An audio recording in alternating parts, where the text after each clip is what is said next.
Is Leslye Headland the chosen one?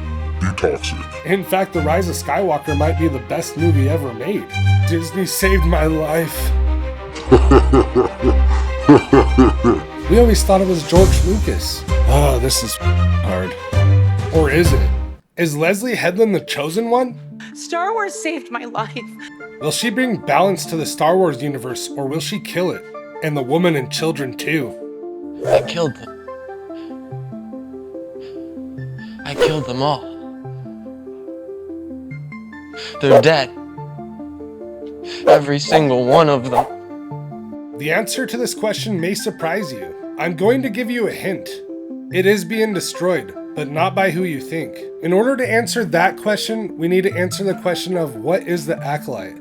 We must look at not just the trailer, but everything that has been said and everything that we know about this. How do you reconcile the Jedi at the height of their power, the galaxy at the height of this age of enlightenment and peace, and who George says they become? In the vast expanse of the Star Wars universe, Leslye Headland embarks on a daring mission with the Acolyte to delve into the shadows of the High Republic and tell the story from the villain's perspective. To me, that meant, why don't you tell a story about Star Wars from the perspective of the villains, of the bad guys? It's a time when the Sith are outnumbered and lurking in the shadows. And if those bad guys are outnumbered at this point, then that means that you get this opportunity to see how the Jedi very subtly go from who they were in the High Republic and the Old Republic and who they became by the time you're watching episodes 1, 2, and 3. This era, ripe with untold stories, is the perfect era for Headland to explore. How did a Sith Lord like Darth Sidious rise to power undetected by the Jedi? The Acolyte promises to be a narrative departure, painting the Jedi not as war-hardened knights, but as monk-like figures.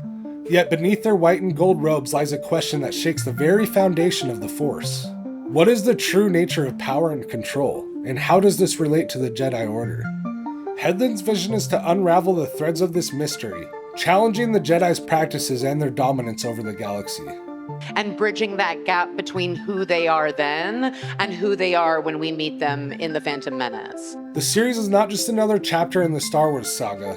It's a bold re-examination of the core themes, inviting fans to ponder the delicate balance between light and dark, and the unseen forces that shape the destiny of a galaxy far, far away. There have been many controversial statements made by the director that has the fan base divided. I'm telling you guys, like, the truth. Like, that's how I made my first film, was that I was like, I know what's going on. I didn't at all. In the realm of marketing, sparking debate with a bold claim is unmatched. Frozen meets Kill Bill. I'm curious what that means. What better way to drum up a bunch of news about your project than saying some very bold statements? And I believe that is what is happening here. No, The Acolyte is not going to be Star Wars' first musical. You're not getting a musical, although that was Kathy's first question when I pitched it to her. She was like, so a musical with a snowman? I was like, no. In fact, it may surprise you, but George Lucas kind of already did that. Look at Max Rebo.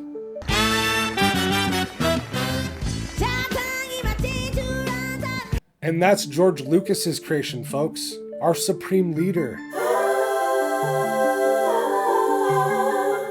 Despite not having watched Frozen, I've done a little bit of research and delved into what we might see from Frozen that is in The Acolyte. We're promised a narrative spun from the villain's side of the story. I loved kind of the reinvention of the villainess, like as the hero. And I thought, God, I'd love to do that in Star Wars. A fresh lens for the Star Wars universe, if I might say. Frozen weaves a tale of sisterhood marred by turmoil, laced with remorse and ultimately redeemed by a heroic act. The arc, the two sisters, like that whole thing, it was something that I related to on such a deep level, even though it was a quote-unquote children's story. It's not a precise recount in the film, but I believe these are the elements that we may see in The Acolyte.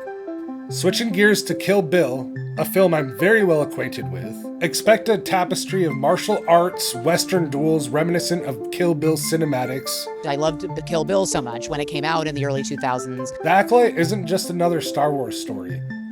It's a groundbreaking exploration of the darker side.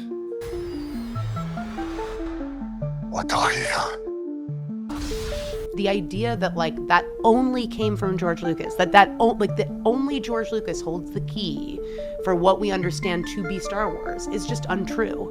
It's a little known fact that the iconic episodes 5 and 6, very well regarded by the fan base, were not actually directed by George Lucas. From the various concept art from Ralph McQuarrie to the compelling stories penned by Timothy Zahn, this galaxy far, far away has been enriched by many different hands. Beloved characters like Thrawn and Mara Jade were not created by George Lucas. In fact, many of the designs were not created by George Lucas either. Acknowledging the various contributions of other hands that have contributed to the Star Wars universe is not a slight against George Lucas. It's a celebration of the diverse force that has been present since the saga's creation. Star Wars is a tapestry woven by many, many hands. Picture this, a movie critic pens a full review based on a movie's trailer. If that was our reality, The Last Jedi and The Rise of Skywalker would have significantly higher scores. In fact, The Rise of Skywalker might be the best movie ever made. It's wise to approach new shows with caution, given the mixed reception of recent Disney Star Wars endeavors. Yet it's hardly fair to determine a series is entirely rubbish based off your opinion of a director without having seen any episodes. Once upon a time, the identity of a director in a Star Wars movie was not even relevant. We always thought it was George Lucas. Granted, he did direct a lot of the movies, not everyone was directed by him. To pass judgment without witnessing a single frame of the show, that, my friends, is a path to the dark side of hasty conclusions. Reflecting on the director's words and lesser-known facts, it becomes apparent who is destroying Star Wars. Surprisingly, the fans. Fans themselves are destroying Star Wars. The prequels once divided us, yet we respected each other's opinions. Now, disagreement breeds labels and accusations. In this new age of Star Wars fandom, anyone you disagree with is a shill. Anything you don't like is woke. To me, that's not what Star Wars is about. Star Wars is about unity, not division.